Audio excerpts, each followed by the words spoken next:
Selamat malam, Oli dari Buha. Salam Gailar. Kita bertemu lagi dalam episode keempat Suara Gailar. Malam ini kita kedatangan tamu yang luar biasa. Yang pastinya Oli dari Buha sudah kenal. Malam ini kami ditemani oleh Bapak Insinyur Daniel Landa. Salam Gailar, Pak. Selamat malam, Bapak. Selamat malam. Wow, luar biasa. Selamat malam, Oli dari Buha, ya, Suara Gailar yang terbaik. Terima kasih. Wow. Apa kabar, Bapak? Baik, sehat. Ini kelihatannya tambah fresh ya, Bapak ya. Ya, ya. Baik.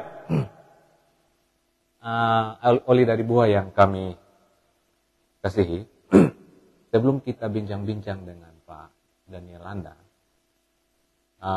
saya ingin memperkenalkan sedikit, walaupun sudah pada kenal juga, terutama Oli dari Buha baik yang di Sumba Tengah maupun di Sumba Barat.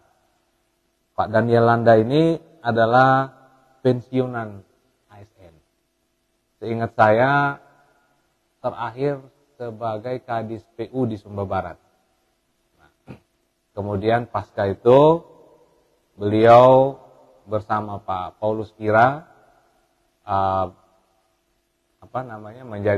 menjadi wakil bupati dari Pak Paulus Kira untuk periode 2019 ya Bapak, 2019 sampai dengan 2023. Nah, itu jabatan publik yang baru saja berakhir di akhir tahun 2023. Saat ini Pak Daniel Landa sudah bersama dengan kita di Suara Gailar. Nah, Pak Daniel Landa, kami ingin dengar cerita, Pak. Bapak kan tentu terakhir itu sebagai Kadis PU. Mungkin ada jabatan-jabatan yang lain. Kira-kira dalam perjalanan karir Bapak sebagai ASN, ada yang bisa di-share nggak ke Oli dari Buha? Terima kasih, Oli dari Buha yang saya cintai. Selamat malam, kita bisa bertemu melalui Suara Gailar pada malam hari ini. Tentu saya harus bersyukur dan berterima kasih pada Suara Gailar yang mengundang saya untuk kita berbincang-bincang tentang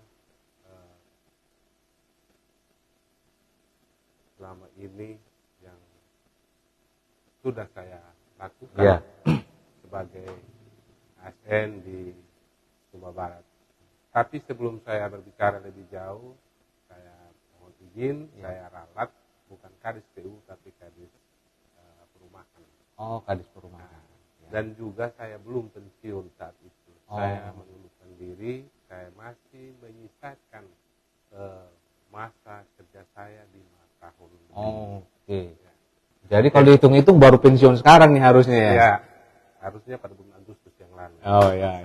Pensiun.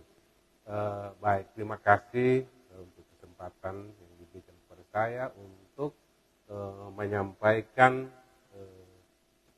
pengalaman yang saya miliki selama mengabdi di Sumba Barat di Dinas Pekerjaan Umum, Dinas PU. Saya mulai mengabdi itu tahun 94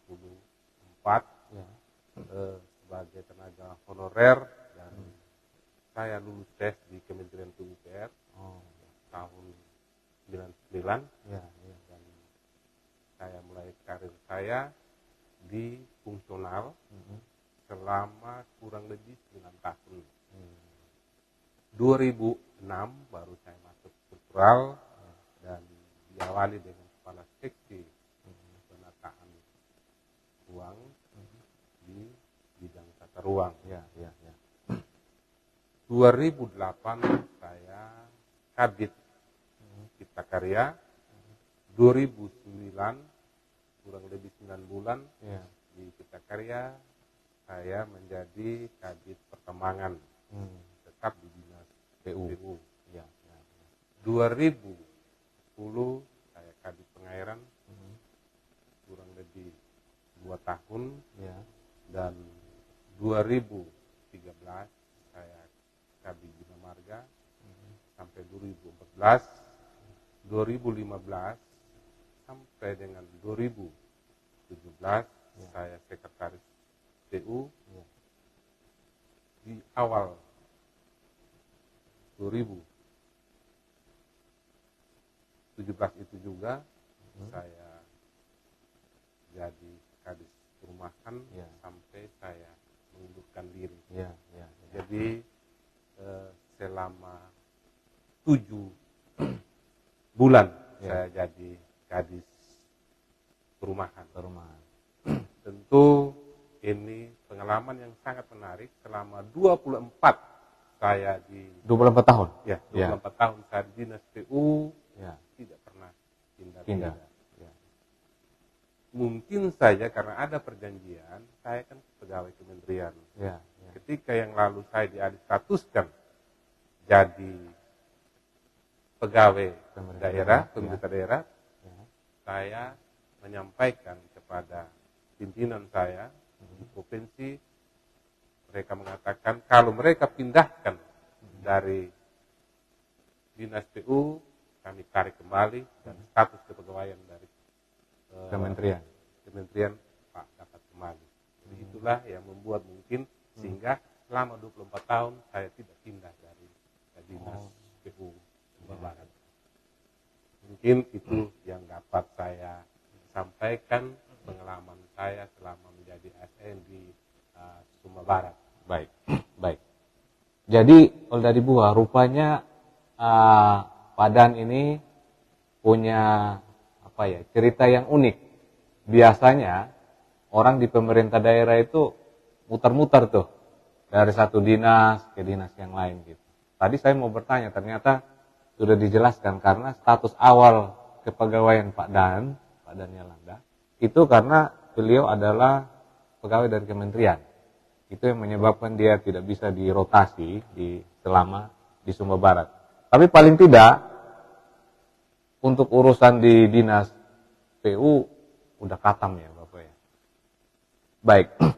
Selama itu apa yang menarik Bapak untuk selama Bapak di dinas PU? Ada tantangan-tantangan yang menurut Bapak itu menjadi sesuatu yang penting dalam sejarah karir Bapak selama di PU? Terima kasih.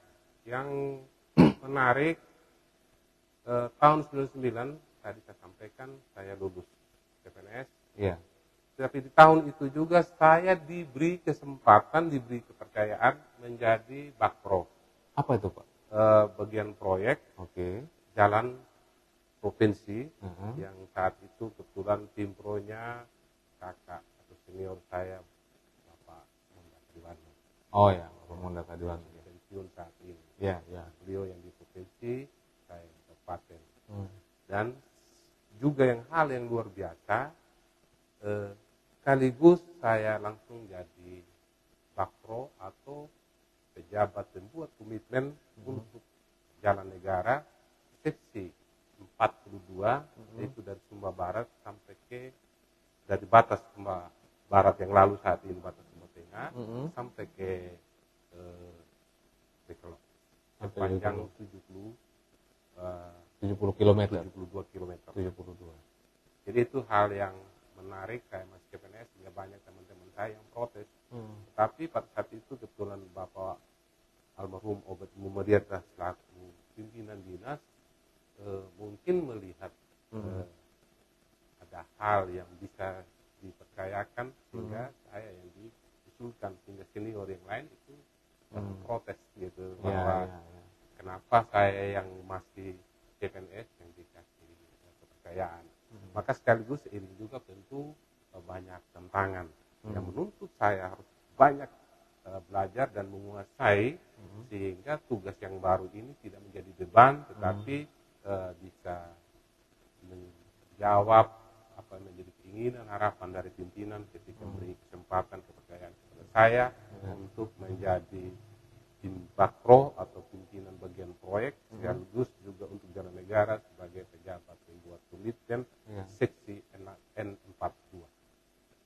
itu seksi N4642 itu artinya apa? Itu nomenklatur untuk jalan negara. N itu negara. Negara. Terus dia kita per seksi. Jadi Sumba sampai dengan hari ini juga hanya 2 seksi. Seksi N41 itu Sumba Timur sampai batas Sumba Tengah. Sedangkan Sumba N42 mulai dari Sumba Barat, Sumba Tengah sekarang ini sampai dengan Sumba Barat Daya. Dan tadi diceritakan salah satu yang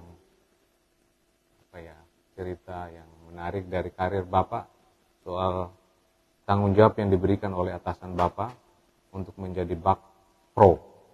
Bak Pro, yang menariknya itu bukan Bak Pro-nya, tetapi justru Bapak masih junior ya waktu itu, dikasih kepercayaan yang mungkin saat itu harusnya kepada yang lebih senior.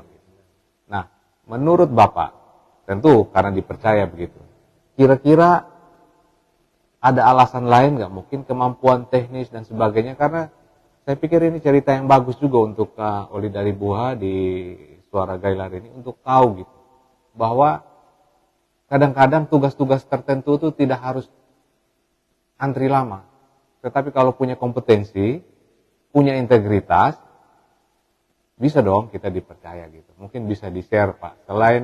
Selain apa ya, karena dipercaya begitu, mungkin ada hal lain yang mungkin tidak disebutkan oleh atasan Bapak, tapi Bapak bisa, oh ya saya di sini karena ini. Ya, baik. Terima kasih bahwa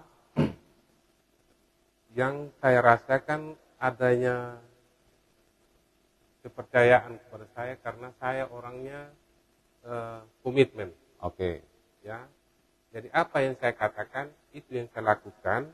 Dan saya punya keyakinan pimpinan diam-diam pasti mengevaluasi, ya, memantau sekaligus mengevaluasi yang saya lakukan, sehingga saya dinilai bahwa memiliki kesetiaan dan kejujuran. Ya. Dan saya mau sampaikan kepada Suara Gailar bahwa ketika saya jadi tim Bapro, jadi PPK, jadi Pimpro di Jalan Negara,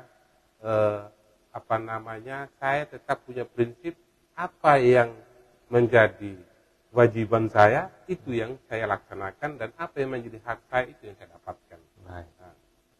Jadi integritas itu penting Bapak Oli dari Buha, apalagi di dinas tanda kutip dinas basah ya itu godaannya luar biasa begitu ya. Tetapi hari ini kita mendengar langsung daripada Daniel Landa bahwa saat itu salah satu yang menjadi faktor penentu beliau ditentukan sebagai Bak Pro itu rasa-rasanya menurut dia mungkin tidak disebut, tapi itu soal bukan cuma kemampuan teknis tapi integritas. Pak Daniel kalau mau minum kita minum aja Pak.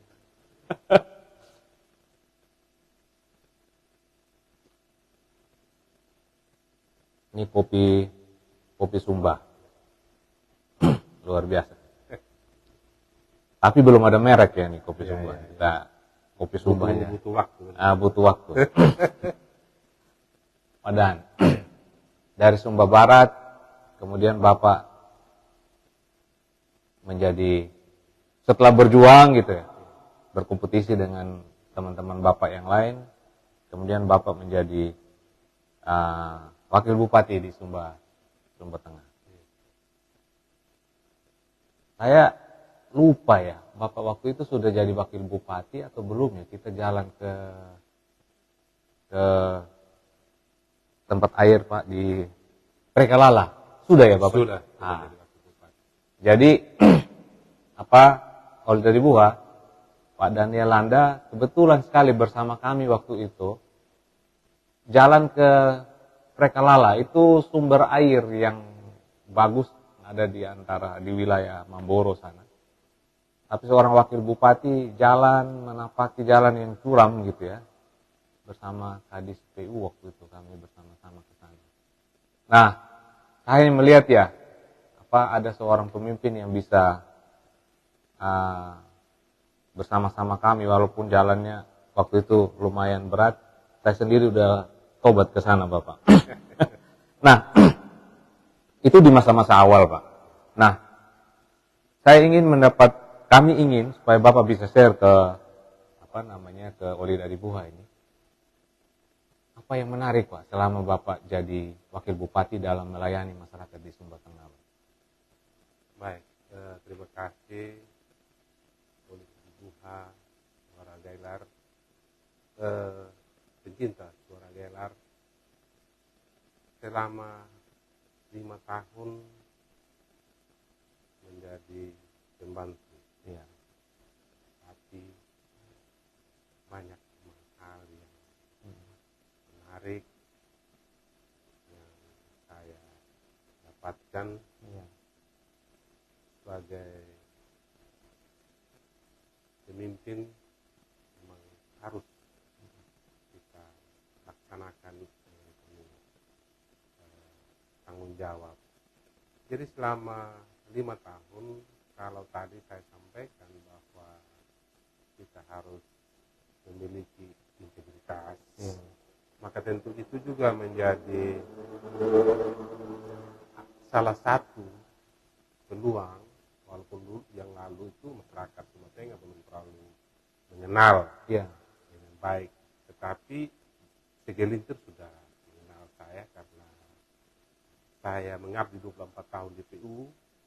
Sebelum Mekar Sumba Tengah, saya juga yang ikut andil dalam perencanaan baik itu jalan, irigasi, karena ketika saya sudah ada dalam struktur, ketika dialih statuskan saya dari pegawai kementerian menjadi pegawai daerah Kabupaten Sumba Barat, maka saya langsung terlibat secara langsung, sehingga saya cukup mengenal dengan baik wilayah Sumba Tengah ini. Maka tentu ketika saya mendampingi bupati, maka apa yang menjadi visi misi yang kita wujudkan dalam program 11 program yang menjadi prioritas, yang tentu saya tidak mengalami kesulitan. Hanya sayangnya tidak maksimal saya terlibat secara langsung.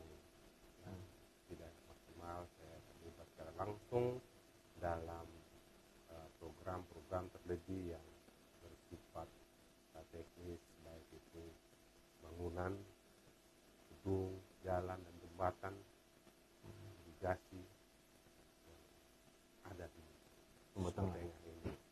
Tetapi saya tidak berkecil hati, saya tetap komitmen. Saya punya prinsip memang dari dulu, bukan saja dalam pemerintahan, dalam kehidupan keseharian, dalam kehidupan keluarga. Ketika saya tidak diajak, juga tidak akan mempengaruhi. Karena saya punya prinsip, ketika diajak, kita bersedia. Tidak diajak, tidak apa-apa. Berarti kita belum dikasih kesempatan. Baik. Kita oleh Buha, kita tahan sedikit ya soal bagaimana keadaan kurang maksimal. Nanti itu ada di sesi berikut saya akan menanyakan. Tapi pada yang poin ini saya, ya walaupun Bapak tidak maksimal gitu, tetapi tentu Bapak punya pandangan sendiri tetap terhadap masyarakat Sumba Tengah. Bagaimana pola pikir, perilaku pada umumnya masyarakat Sumba Tengah yang menurut Bapak itu menarik sebagai seorang pemimpin. Kira-kira apa yang menjadi potensi sekaligus juga mungkin masalah gitu dalam kacamata Bapak sebagai pemimpin, walaupun Bapak merendahkan diri dan mengatakan saya sebagai pembantu saja begitu ya, itu karena memang normatif ya. Tapi posisi Bapak sebagai pemimpin pasti bisa mendapatkan gambaran yang baik tentang masyarakat Sumba Tengah Bapak. Silakan diceritakan saja. Baik, terima kasih. Saya selama 5 tahun sebelum saya jadi wakil bupati juga saya sudah mengetahui Sumba Tengah ini. Apalagi setelah saya jadi wakil bupati selama 5 tahun yang terdiri dari awal ini 65 desa, terdiri dari 6 kecamatan. Karena sudah ada pemekaran Boro Tengah. Maka tentu juga ada 7 desa persiapan sehingga menjadi 72. Betul ini satu kabupaten, tapi setiap kecamatan karakternya agak berbeda. Tapi saya melihat mungkin dipengaruhi karena potensi alamkah yang ada di tempat mereka, atau memang karena secara budaya yang ikut membentuk mereka, sehingga ketika memberikan respon apalagi partisipasi dalam program-program pembangunan yang ada di wilayah mereka itu memang perlu kerja keras dari OPD yang memiliki program, memiliki kegiatan di wilayah tersebut. Maka ini tentu menjadi satu tantangan bagi pimpinan, sehingga ke depan memang perlu sekali adanya sinergitas antara pemerintah di kabupaten, kecamatan dan desa, sehingga ini tidak menjadi penghalang atau berkurangnya kegiatan yang ada di desa, yang tentu juga akan berdampak untuk masyarakat itu sendiri tentunya. Karena kita tahu bahwa ketika kita melaksanakan satu program kegiatan di satu wilayah, tentu kita berharapkan adanya dampak yang positif. Misalnya ketika kita membangun satu proyek di sana, maka tentu kita berharap ada partisipasi yang maksimal dari masyarakat. Kegiatan proyek itu minimal tenaga non terampil, buruh itu bisa. Tetapi kenyataan saya di lapangan kadang-kadang itu di wilayah tertentu yang tenaga non teknis ataupun tenaga yang non terampil pun tidak ada. Didatangkan dari luar, bahkan dari luar Kabupaten Sumba Tengah. Ini memang menjadi dilema yang tentu ke depan bagaimana kita sebagai pemimpin mencari solusi untuk memotivasi masyarakat sehingga ikut ambil bagian dalam proses pembangunan yang sedang berjalan di daerah Sumba Tengah ini. Tadi Bapak mengatakan bahwa walaupun kita sebagai Kabupaten Sumba Tengah ternyata tipikal masyarakat per kecamatan, katakanlah yang Anak Alang, Umbura Tunggai, Mamboro gitu ya Pak ya. Ini kan berbeda. Nah, kemudian Bapak juga memberi penekanan bahwa pemerintah daerah termasuk perangkatnya sampai ke bawah ini harus harus menjadi satu kesatuan untuk melakukan pembangunan yang memang berdampak ke masyarakat. Nah, dengan demikian berarti itu camat posisinya penting ya Pak ya? Penting. Karena dia yang harus mendeliver kebijakan dari pemerintah daerah dan menyesuaikan dengan situasi lokal ya Bapak ya. Nah itu berarti posisi camat menjadi sangat penting ya Bapak ya. Oke, kita lanjut ke persoalan lain yang juga sudah kami siapkan Bapak ya. Nah, selama menjadi wakil bupati di Sumba Tengah, salah satu masalah utama itu adalah kemiskinan, Bapak. Dan sampai hari ini, baik tingkat kemiskinan, apalagi kemiskinan ekstrim, itu kita masih tertinggi di Nusa Tenggara Timur. Menurut pengalaman Bapak, apa akar masalah dan kira-kira terobosan apa yang mestinya bisa dilakukan, Bapak? Baik, terima kasih memang kemiskinan ini bukan saja menjadi persoalan di Sumba Tengah, tetapi menjadi persoalan bangsa. Artinya bahwa menjadi persoalan nasional, karena kita tahu bersama angka kemiskinan secara nasional juga masih tinggi. Kalau kita di Sumba Tengah ini masih 2 digit, di 30-an persen, ya. Kami bersyukur bahwa selama kepemimpinan kami mengalami penurunan, walaupun tidak signifikan penurunan di angka kemiskinan. Memang yang menjadi persoalan angka kemiskinan ini, terjadinya kemiskinan ini, bahwa pertama itu tentu karena kita paham bersama bahwa masih upah yang masih rendah. Itu yang pertama. Yang kedua tentu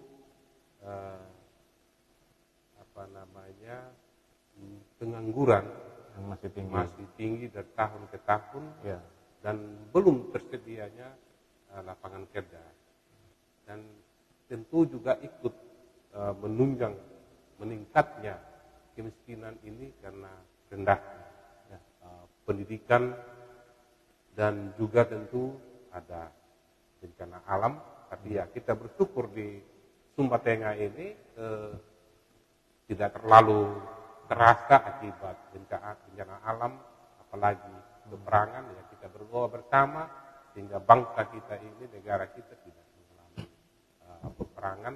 Dan juga ada hal yang juga ikut terjadinya kemiskinan ini, penyebabnya kemiskinan adalah belum adanya pemerataan pendistribusian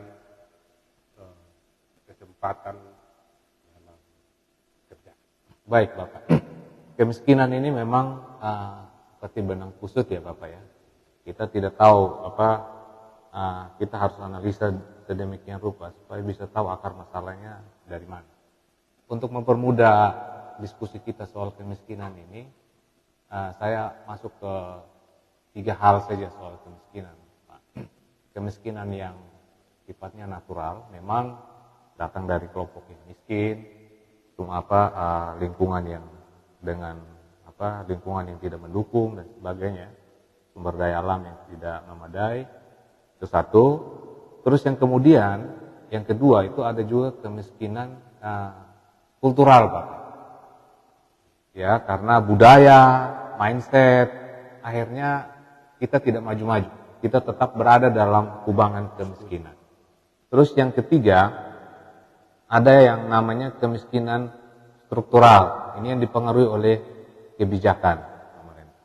Tentu yang struktural itu mainan Bapak lah, karena Bapak sehari-hari ngurus soal itu. Kami ingin mendapat pandangan soal kemiskinan kultural ini. Apa yang kira-kira Bapak bisa komentari soal kemiskinan kultural di Sumba Tengah? Karena hasil beberapa akademisi mengatakan bahwa ya Sumba Tengah itu salah satu penyumbang kemiskinan adalah kulturnya. Gitu.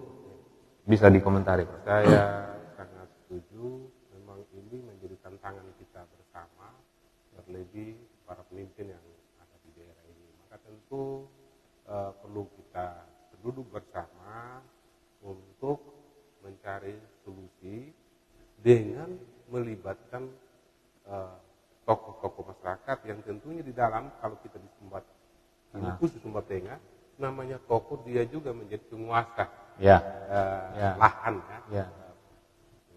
memiliki lahan yang luas, tetapi lahan-lahan luas ini berpotensial tetapi tidak diolah.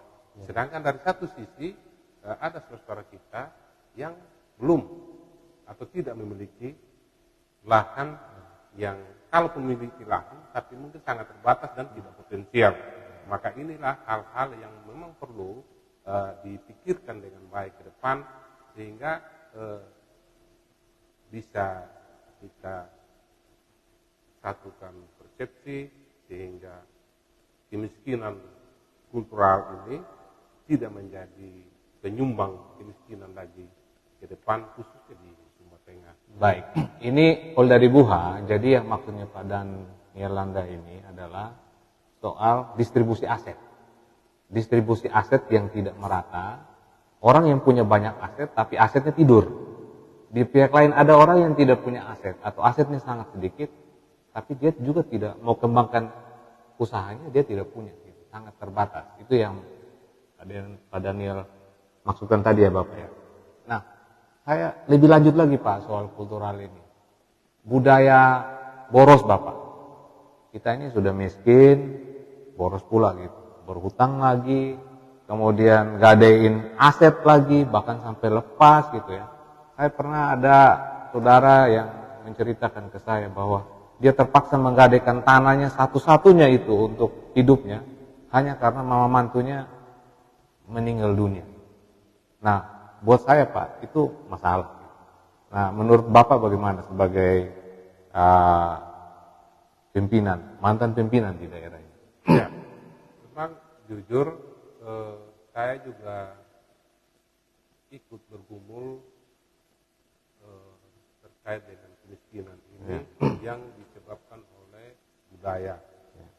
Ya, saya sempat bincang-bincang dengan teman-teman bahwa ya kalau ke depan saya ikut lagi dalam suksesi di Sumba Tengah ini dan Tuhan memakai saya, ya apapun nanti, maka tentu ini menjadi isu yang perlu kita bahas sehingga sungguh-sungguh akibat dari terkait dengan budaya ini bisa mengurangi beban ya, sehingga lahannya yang sudah sangat terbatas tadi tidak lagi terjual. Artinya bahwa ada macam contoh ya apa yang bisa diingat kembali oleh pemirsa oleh dari Buha khususnya untuk warga Sumba Tengah. Ya kalau saya orang prinsipnya kalau sepanjang itu baik saya ikut. Artinya bahwa kalau dulu pendahulu kita, pemimpin kita 2008 sampai 2018 yang lalu punya program yang namanya tiga gerakan moral. Hal itu kalau masih bagus, kenapa tidak? Artinya di situ ada terkait dengan budaya, macam kawin mawi kita batasi, ya, rilisnya. Terus kedua, ketika dalam peristiwa duka cukup kita potong tiga, kan saya ikuti itu. Nah kalau memang itu positif, kalau ke depan Tuhan beri kesempatan kepada kami, maka tentu itu perlu. Terkait juga dengan ketahanan pangan, itu perlu. Baik Bapak, jadi saya juga salah satu yang ikut berpikir soal itu ya Bapak. Saya kemudian berpikir begini, saya minta komentar Bapak. Dulu leluhur kita harus hargai keputusan, buah pikir mereka, sehingga kita punya budaya saat ini. Tetapi tentu juga kita percaya, sebagaimana saat ini kita buat keputusan apapun, itu ada konteksnya, sesuai dengan kondisi saat ini, dan prediksi kita pada masa yang akan datang. Nah, saya yakin mereka pun seperti itu. Artinya harus ada penyesuaian tuh Bapak. Soal nilainya tetap kita pelihara, soal kekerabatan, persatuan, saling membantu dan sebagainya itu tetap kita pelihara. Tetapi kan ekspresinya kan harus disesuaikan sudah Pak dengan kondisi saat ini dan kemudian prediksi kita ke depan seperti apa. Sehingga tadi menurut saya harus ada redefinisi lagi sekaligus menyampaikan apa yang Bapak sampaikan tadi. Bisa mengkonsolidasi semua stakeholder yang ada. Urusan adat jangan pemerintah yang urus, tetapi pemerintah fasilitasi tokoh-tokoh adat, memberikan wawasan kepada mereka untuk meng-create suatu keputusan adat, katakanlah ya, nilai-nilai itu yang kemudian dipakai ke depan. Itu kalau seperti itu kira-kira Bapak setuju nggak? Sangat setuju. Baik. Jadi nanti kita lebih lanjut dari Buha ya soal ini, karena kita akan, saya tahu dari Buha pasti mau dengar Pak Daniel Landa soal apanya gitu. Tapi nanti kita akan lanjut ke sana gitu. Nah, jadi menurut Bapak kira-kira satu saja menurut Bapak, akar masalah kemiskinan Sumba Tengah ini apa? Ya itu kalau saya melihat akar masalah di Sumba Tengah ini kita masih itu adalah masalah budaya. Masalah budaya artinya begini bahwa kita masih belum terlepas, masih ingat masa lalu. Romantisme masa Ya, lalu. Ini salah satu penyebab juga ini Pak Obed. Ya, ya. Yang kalau saya minta maaf kalau saya salah gitu. Ya. Tapi menurut saya itulah salah satu juga karena masih membanggakan Masa lalu. ya, masa lalu leluhur kita atau nenek kita yang sebenarnya saat ini memang kita harus berpikir untuk melihat kenyataan saat ini sehingga akan mempengaruhi keputusan kita ke depan. Baik, baik. Jadi itu oleh dari buah. Salah satunya contohnya itu, saya pernah bertanya, kenapa kerbau yang tanduknya panjang, tapi badannya kecil, itu lebih mahal daripada kerbau yang badannya gemuk, tapi tanduknya pendek. Kata teman saya, masalahnya bukan yang di 1 jam, Kak, gitu. Kalau daging langsung habis. Tapi tanduknya sampai bertahun-tahun orang lihat bahwa pernah dipotong. Itu tuh gaya-gaya berpikir romantisme itu, seperti itu. Saya lanjut Bapak. Oke, ini Pak Dan soal kemiskinan, akar masalahnya menurut dia itu soal kultur, budaya. Kita lanjut Bapak. Salah satu juga yang menjadi catatan kami soal Sumba Tengah itu adalah buruknya literasi masyarakat. Kadang-kadang ada perdebatan yang tidak perlu hanya karena literasi kita, kemampuan kita memahami baik tulisan maupun lisan ini yang rendah. Nah, menurut Bapak atau pengalaman Bapak selama ini, tentu mungkin ada yang kurang, Bapak bisa koreksi nanti kalau Bapak dipercaya, bahkan tidak dipercaya pun sebagai masyarakat Sumba Tengah harus melakukan sesuatu. Apa usulan Bapak soal untuk meningkatkan literasi masyarakat Sumba Tengah ini? Kalau saya melihat ya, selama saya di Sumba Tengah ini juga beberapa kali saya mengikuti berbagai kegiatan dalam kegiatan literasi. Ya, salah satu contoh misalnya ada perlombaan cerdas cermat, atau membaca indah, menulis indah, itu kan salah satu bentuk untuk membiasakan anak-anak kita untuk rajin membaca. Maka tentu hal ini yang perlu ditingkatkan. Yang pertama yaitu tadi membuat sudut baca di setiap ruang kelas, ya, di setiap tingkatan baik SD, SMP, ya SMA juga demikian, ya. Dan itu harus menarik sehingga dan nyaman sehingga anak-anak kita bisa bebas untuk membaca, dan tentu juga bahwa untuk meningkatkan kemampuan membaca daripada anak-anak kita, maka tentu ada di setiap desa ataupun di setiap kecamatan harus ada taman baca. Karena yakin saya dengan adanya taman baca, tentu di situ juga ada pendamping yang akan membantu menggerakkan anak-anak kita sehingga mereka tertarik dan akhirnya nanti menjadi baca ini menjadi budaya.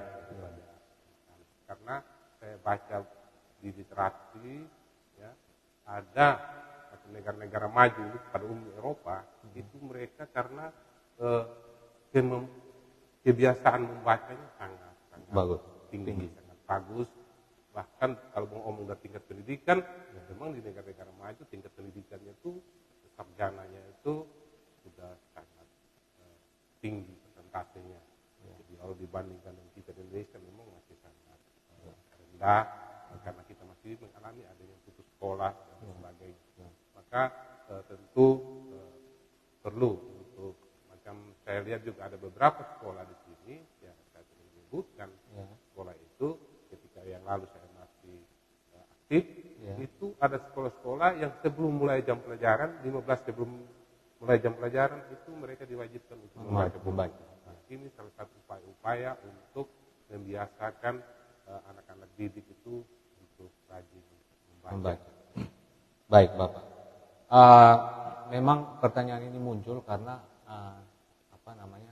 suatu kali kurang lebih berapa tahun, 7 tahun yang lalu, salah satu tokoh pendidikan di Sumba Tengah, saya boleh katakan tokoh, Pak Andreas Vega Sabaora, itu melakukan semacam, kalau orang sakit itu check up gitu ya, lakukan kegiatan seperti itu. Ternyata untuk kelas-kelas tertentu yang harusnya ada standarnya, itu jumlah siswa yang bisa membaca, memahami itu memang sangat rendah. Kemudian salah satu solusinya waktu itu, ya kebetulan kami juga terlibat di situ melalui Willy Consulting Associates, kita lakukan kegiatan penguatan kepada guru-guru, Bapak. Karena tadi Bapak ceritakan, ada sudut baca, ada ini, tapi kalau gurunya tidak punya passion dan juga tidak punya keterampilan untuk mendorong, mengajak dan memberi contoh kepada muridnya, juga sia-sia. Nah, kira-kira Bapak setuju nggak dengan bagaimana meningkatkan literasi ini dengan kita hit dulu gurunya ini, peningkatan kualitas guru? Sangat setuju, karena saya yang lalu pernah sampaikan, kebetulan kita ini kan di Sumba ini ada forum pendidikan Sumba. Betul. Dan saat yang lalu karena COVID, akhirnya pergeseran untuk ketua forum itu ke Sumba Tengah di akhir masa jabatan kami. Sebenarnya saya menjadi giliran Sumba Tengah, sehingga dengan sendirinya itu melekat di jabatan Wakil Bupati, sehingga seharusnya forum pendidikan Sumba itu ketua forumnya di Sumba Tengah. Harusnya setelah 2021 karena COVID bergeser sampai ke 2023 pertengahan baru terima. Baik. Selanjutnya kita masuk ke persoalan yang lain, Bapak. Untuk kesehatan, terutama angka stunting, Bapak. Angka stunting. Apa yang bisa Bapak katakan soal stunting ini supaya ke depannya bisa diturunkan angka stuntingnya? Memang saya melihat bahwa perlu keterlibatan semua stakeholder untuk upaya-upaya percepatan penurunan angka stunting. Memang kita bersyukur bahwa dari tahun ke tahun selama kami ada di Sumba Tengah terjadi penurunan angka stunting. Tetapi itu pun memang belum menjawab persoalan terkait dengan penurunan stunting. Maka tentu kami berharap agar betul-betul para medis ini ataupun yang terlibat dalam penurunan angka stunting ini agar sungguh-sungguh melakukan edukasi dengan baik kepada ibu-ibu yang calon ibu-ibu, bahwa ke depan ketika mereka menjadi ibu-ibu agar itu menjadi perhatian terkait dengan asupan gizi. Betul. Asupan gizi sebelum hamil dan asupan gizi selama masa kehamilan. Ya. Terlebih yang penting sekali adalah pada saat masa kehamilan agar tercukupi asupan gizi mulai dari 1000 hari kehidupan, 1000 hari pertama kehidupan,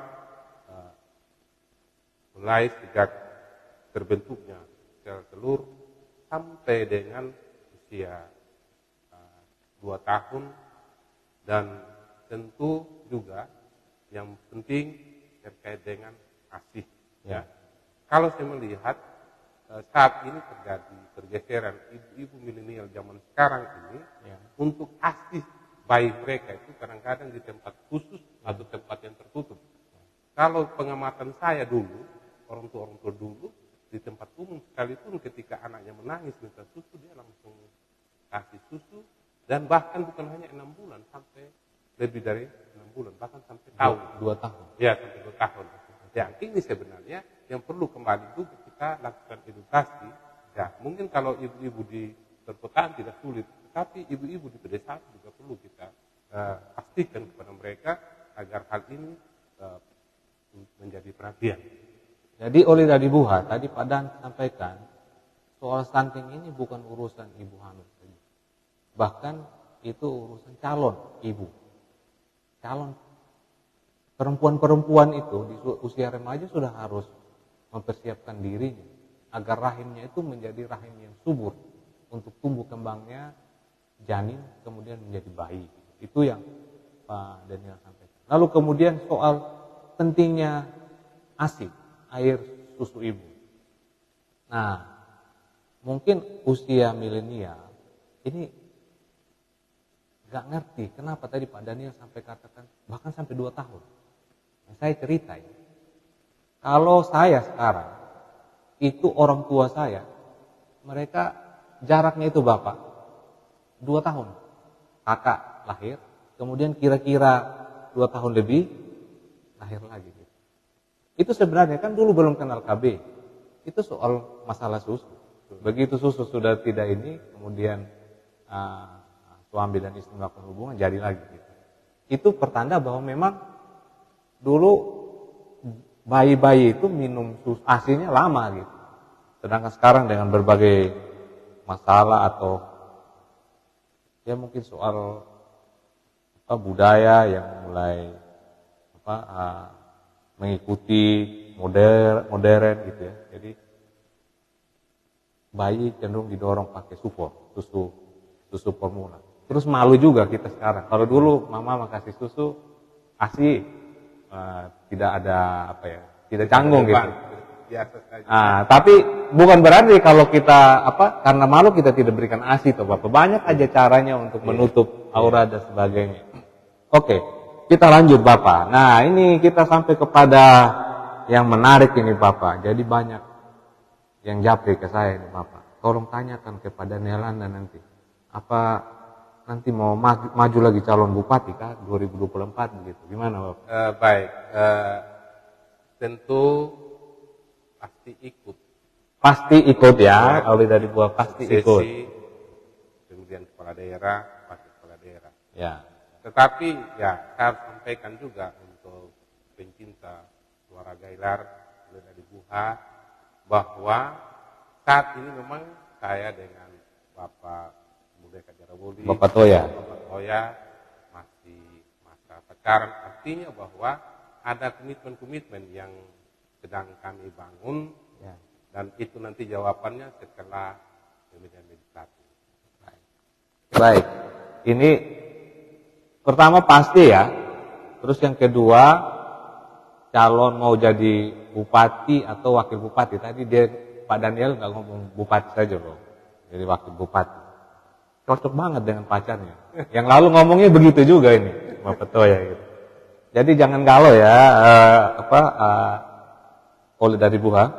Jadi itu yang pertama pasti. Lalu yang kedua calon bupati atau wakil bupati nanti, tergantung nanti kondisinya seperti apa.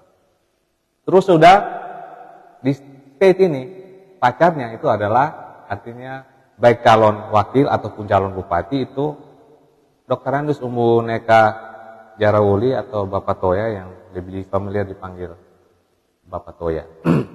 Jadi itu untuk pertanyaan teman-teman sudah saya sampaikan dan sudah diberikan 3 jawaban untuk 1 pertanyaan.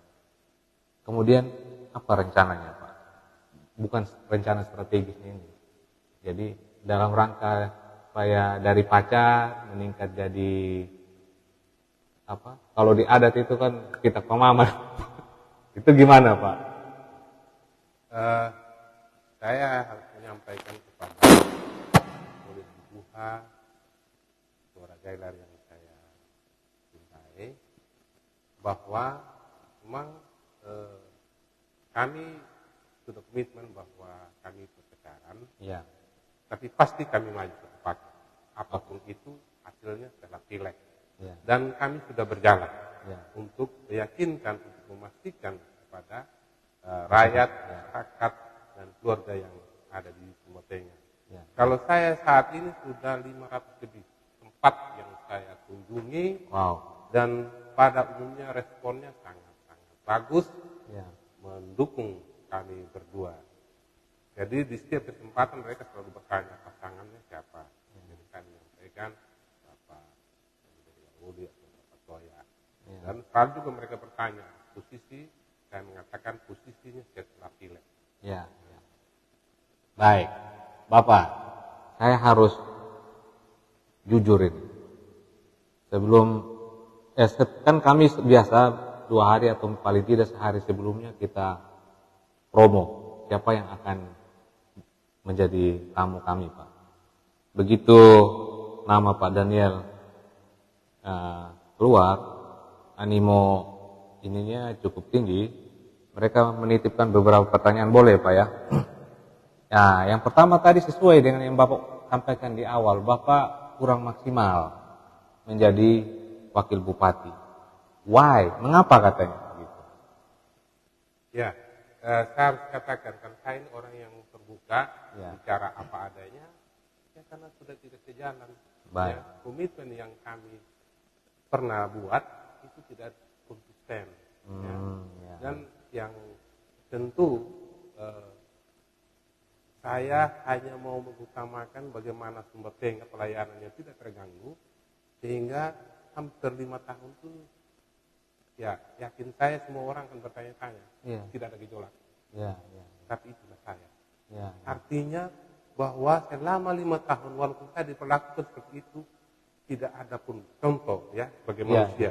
Loh, saya mengundurkan diri dari Kadis, ya. ya, Dan masih 5 tahun lebih saya jadi kepala dinas. ya, ya, Tetapi saya berani, bahkan saya minta teman-teman dulu di Sumba Barat, ya ini bahasa kelakar. ya, ya. Ya. Lu ini pegang MOK 2 pun belum tentu lu menang. Saya bilang begini, beta bukan pegang MOE, beta pegang Tuhan. Ya, ya, ya, ya. Artinya bahwa saya punya keyakinan bahwa ketika saya diminta, ini Tuhan yang diminta, bukan politik. Ya, ya, ya, ya. Dan hari ini pun juga saya putuskan untuk bersama Bunda Jarwoli, ini Tuhan juga. Ya, Yang saya yakin, yang membuat saya berani untuk mengambil keputusan. Ya. Walaupun hari ini saya tidak punya uang. ya, Yang lalu juga saya tidak ada uang. ya, ya, Gitu.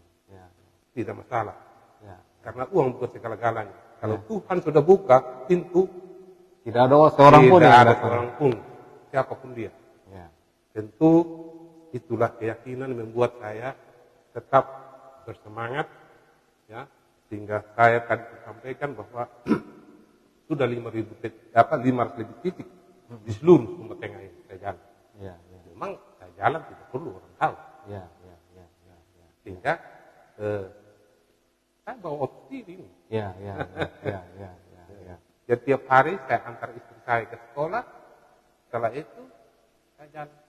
Ya, Nanti sore saya titipkan istri saya di ponakan saya, di mantan almarhum Bapak Pendeta Tegulini punya rumah. ya. Ya, itu nanti pas saya pulang saya jemput. Ya, saya sebenarnya siapin pertanyaan berikutnya, Pak. Iya. Tapi karena sudah dijawab, jadi sebenarnya pertanyaan saya yang kedua terkait hal ini. Oh, Pak Daniel Landa ini, kami dengar cerita, Pak, Iya. bahwa tidak sejalan itu sudah lama banget, gitu loh, sudah lama banget. Tapi kok baru mengambil keputusan setelah 4 tahun berjalan, kurang lebih begitu kan. Baru kami ini rasa gitu, Bapak. Iya. Tapi sekarang saya dapat jawabannya. Justru Bapak menjaga supaya tidak terjadi gejolak. Iya. Bapak Pelayanan pemerintahan di Sumba Tengah dapat jalan yang baik.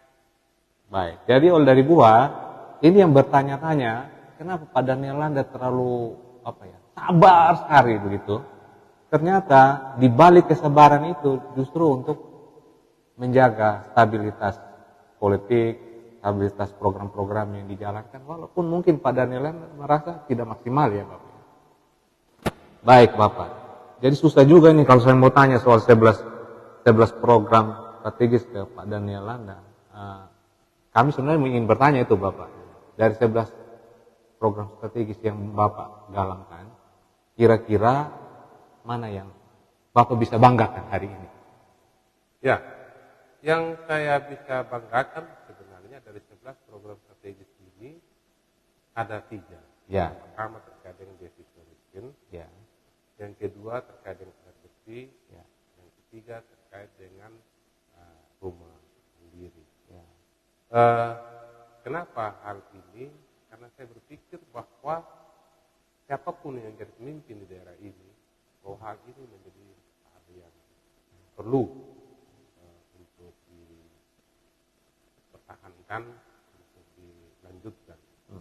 Sehingga sekali lagi kalau memang Tuhan berkenan kami berdua, ya, Gubernur Daerah Wuli, Bapak Toya, mendapat kesempatan ya, untuk ada di Timur Tengah, maka tentu program ini juga ya mungkin dalam bentuk lain namanya.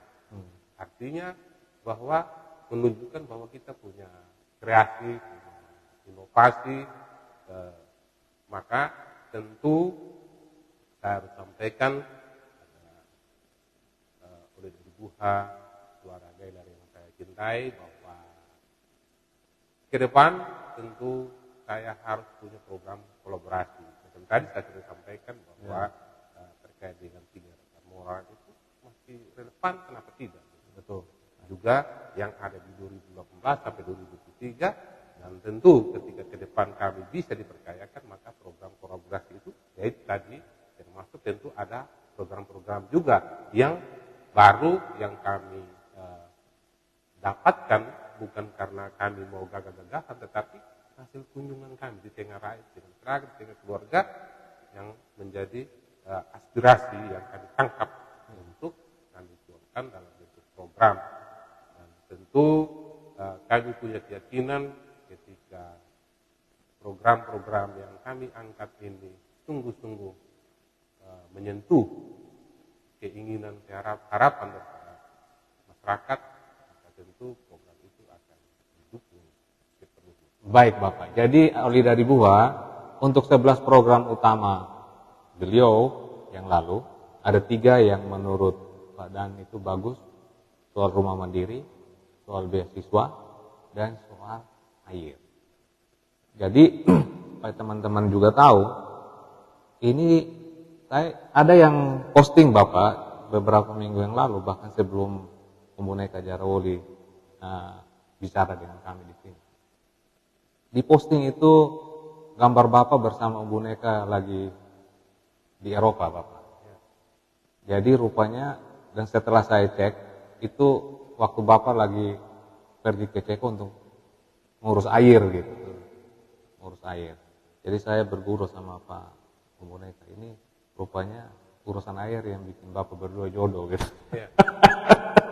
Kebetulan dari kru kami ada yang menjadi bagian untuk itu. Baik, sebenarnya banyak lagi yang ingin kami tanyakan Bapak. Kebetulan Bapak sebut soal rumah mandiri. Kami punya banyak catatan soal rumah mandiri, tapi itu mungkin di lain waktu kita bisa gali lebih lanjut. Soal beasiswa, juga untuk hari Selasa yang akan datang kita akan bahas khusus soal beasiswa ini.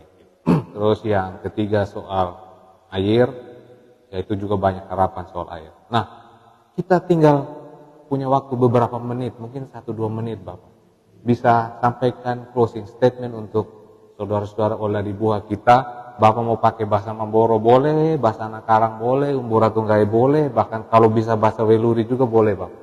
Baik, terima kasih Pak Obed, kita sudah berada di penghujung acara Suara Gailar, maka tentu kesempatan yang baik ini oleh dari Buha pencinta Suara Gailar, tahun ini adalah tahun politik. Artinya bahwa kita perlu untuk mendukung sehingga proses pemilihan legislatif, pemilihan presiden yang akan dilaksanakan pada tanggal 14, tentu itu ada maksud bahwa dalam rangka hari kasih sayang, ya, maka memberikan dampak pada kita bahwa kita boleh berbeda dalam pilihan partai maupun calon presiden maupun para calon legislatif, tetapi tidak mengurangi hubungan kekerabatan kita, persaudaraan kita, pergaulan kita. Karena demokrasi mengajarkan perbedaan, tapi tidak melupakan hubungan kekerabatan, persahabatan, dan kekeluargaan. Kalau demikian, maka mari kita sukses, kita dukung sukseskan acara pilkada, pilpres, bahkan juga untuk pilkada ke depannya. Mungkin ini yang dapat saya sampaikan. Terima kasih dari Buha, pencinta suara Gailar. Terima kasih Pak Obed bersama seluruh kru. Terima kasih Pak. Salam Gailar. Terima kasih oleh dari Buha. Sampai ketemu lagi.